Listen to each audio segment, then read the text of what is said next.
muhiimadda inaan saarno aan kala ilaalino. Okay, tusaale ahaan tan hadda markaad isticmaashid xilligaad isticmaashid saacadan oo kale isticmaashid soo qaad nus kiisa kan markuu yahay waa inaad waqti u suubisaa aad ku ilaaliso. marka kulli assalaamu calaykum waraxmatullaahi tacaala wabarakaatuh. waa idin salaam waaniga Muuse meeshaan nagala socotaana waa kulan le bidaar caawi dhammaan gaashaanbuurta rag iyo dumarba waa mahadsantihiin si sharafta la isku cawsan anigana aad i cawsan. fadlan haddaan ugu cusub tahay subscribe like share comment inta oo kama marna waayahay insha allah aan usoo jeesana programka u soconay oo maanta ah kii cirada. maxaan u baahanahay muhiimadda aan saaraynaa ahmiyadda oo inaan ilaalino looga baahan yahay maadaama isticmaalayno Phyto Paris anti-hair grey aan isticmaalayno muhiimad gaar ah inaan isticmaalno waa muhiimad gaar ah oo qof walba inuu ilaaliyo looga baahan yahay. muhiimaddaas marka maxay tahay culeyskaas intee saari karnaa intee waaye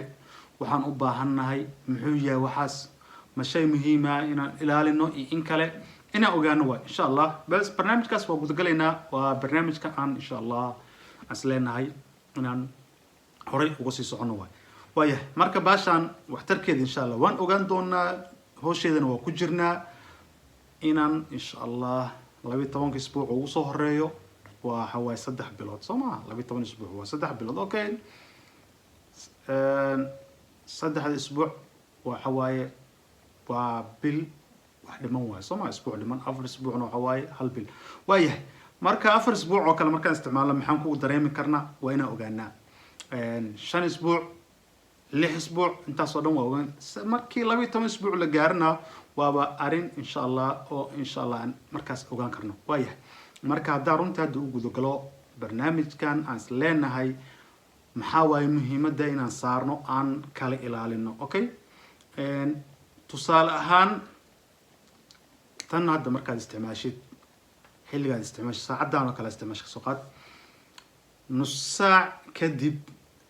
wayse ma qabtid xilligii salaada soo dhow nus saac kadib. okay nus saac kadib markay soo dhowdaa xilligii salaada isla markii waa inaad waysadii qaadataa soo maaha. marka already waxaas leeyahay jirkaaga si fiican uma gaarayso oo waxa waaye waysadii ku jirto waayahay. haddaan mid suubino fadlan haddii waysada 3 saac salaadii kaaga dhimanta ama 3 saac waa okay 2 saac bar hataa waa okay sababtoo markaan jirkaaga way gashay maba u baahnid markaan dee in wax kale ay u baahan tahay marka male.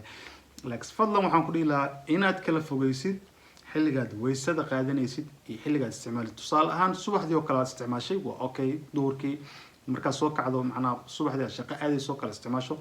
waqti badan ayaa u dhaxayso macnaha xilligaad shaqada aadayso iyo xilligaad weysaysanayso waqti badan u dhaxayso. okay waa waqti fiican. habeenkii oo kale waa waqti fiican marka cishaa tukatid oo kale yes waa waqti aad u fiican sababtoo markaas kadib biyo ma jiraan soo maaha haddii jiraan bas 3 saac kadib laga yaabee ama salaad subax. okay waayahay.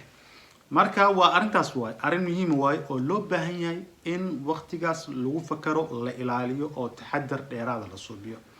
sax waa wax loo baahan yahay soo maaha waa muhiim waa shay aad u fiican. fadlan marka ka digtoonow ama ka ilaali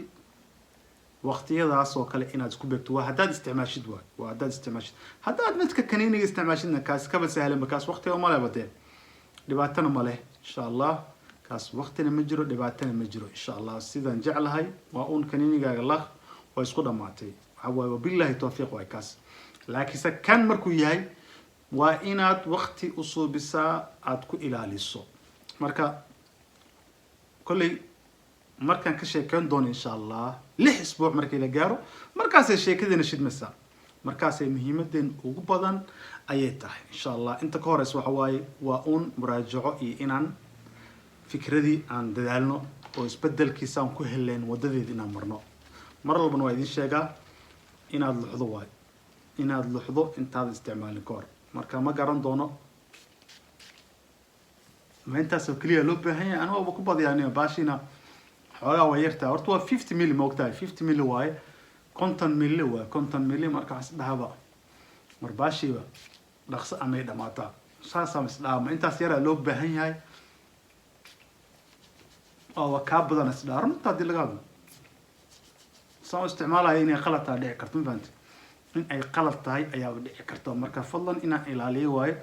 saan u isticmaalay inaan waqtigeeda bal aan fiiriyo waa hadda 12 bishaan bilaabay ilaa iyo hadda maxay noqon doontaa laakiinse meeshaan aan danta ka leeyahay inaan si fiican u gaarsiiyo meeshaas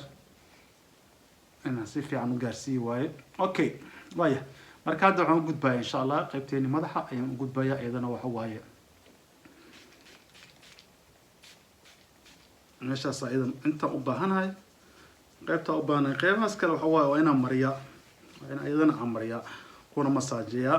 inkastoo dee meeshaas teel ay tahay oo si fiican aan culays ku saari karin laakiinse culayska inta 4 xab 5 xab hal meel ku wada taalo hal meel ku wada taala markuu halka meel ku yaalo ayaan culays ka saarayaa insha Allah hadda kadib kuwaas ayaan rabaa inaan culays ka saaro aan isku daalin kuwaas kale teelka ah maadaama aan kuwaas ay meel badan u baahan yihiin u baahan tahay la isku hadda natiijka hela markaas kuwaas kale culays badan waa saari karaa macnaha waxaan ka wadaa hadda tan si fiican waqti isbedel aan ku dareemo kuwaas kale waa tan kale waa saari karaa marka hadda waa wax fiican waaya okay tan marka waa garanay insha Allah qaybtan kalena waa dhameeyay marka intaas waay wax weyn ba maaha laakiin muhiimadeena waxay tahay inaan kala ilaalino biyaha weysada iyo ayada inaan waqtigaas aan waqti u kala dhaxaysino ayaa noo muhiima insha Allah khiyaarta taas waa fikirkayga waaye macna fikirkayga de wixii hadda marka marsto nus saac kadib dad weyse aado waa dareemi kartaa naftirkaaga waa dareemi kartaa in mataqaanaa wixii inay dhaqmayaan waa dareemi kartaa laakiin mar walba waxaan kugu talin lahaa inaad waqtigaas ku xisaabtanto aad ilaaliso waqtigaas aad ilaaliso ayaan kugu talin lahaa marka insha Allah waa taladan way fiican tahay kulay waan arki doonaa markaas wixii ka soo kordho hadda kadib insha Allah waana mahadsantina qiyaarta waxaan leeyahay